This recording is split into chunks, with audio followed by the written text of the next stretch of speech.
Do you condemn what Hamas did that day? Do you condemn October 7th? Do you condemn that political organization? Do you condemn? Oh Muslims, it is high time that we claim the narrative and we shift the conversation.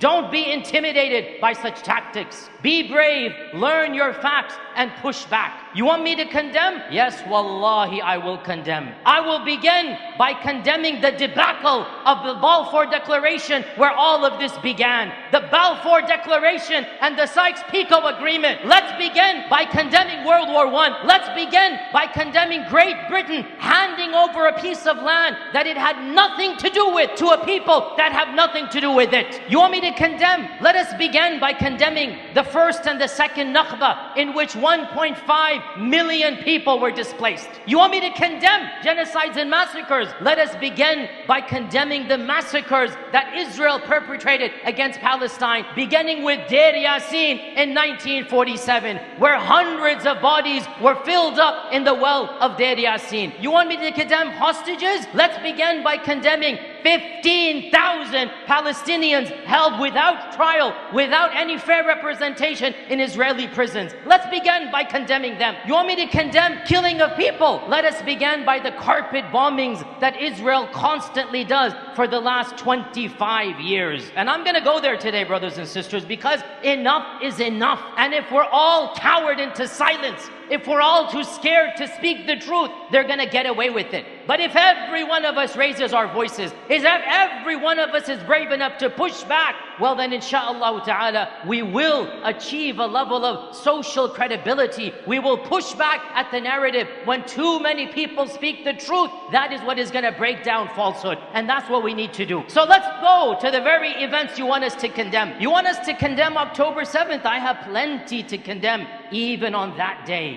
How about we begin by condemning the lies that you perpetrated about what happened on that day? Lies that went all the way from CNN, from BBC, from New York Times, from every single newspaper. Even our president lied straight to us, and he looked at the camera and he said, I saw pictures of 40 decapitated babies. I never really thought that I would see and have confirmed pictures of terrorists beheading children. Pure lies, Israeli propaganda. I will condemn, and this is my condemnation. How dare you lie to us, and you lie to the world. And because of that lie, people were enraged and thousands lost their lives. We all know it was a lie. Even the New York Times had to withdraw and retract the story. You want me to condemn? How about the condemnation of your lies of the mass rapes that you said occurred? Not a single rape has been attested to that day. I will condemn, because you're the ones who created a narrative. You're the ones who falsely construed a narrative that was then used to bomb, to kill, to maim, to rampage. You're the ones who falsely created a narrative. This October 7th did not come out of a vacuum. You want me to condemn? I will condemn 75 years of brutal occupation before October 7th. That's what I'm going to condemn. Enough is enough, brothers and sisters. Enough is enough. And what Gaza has done is that it has shown the world the hypocrisy of those who claim to champion human rights and freedom. Gaza has shown the hypocrisy of those who said, we are the world's leaders because we are the best. We are the world's leaders because we are for democracy. We are for human rights. We are for liberties. And what a small group of people in Gaza have done is to show the world those were blatant lies. Absolute lies. The mask of deceit has fallen and the truth has been laid bare. And the myth of the moral superiority of Western civilization has been shattered single-handedly by our brothers and sisters in Gaza. The world is changing.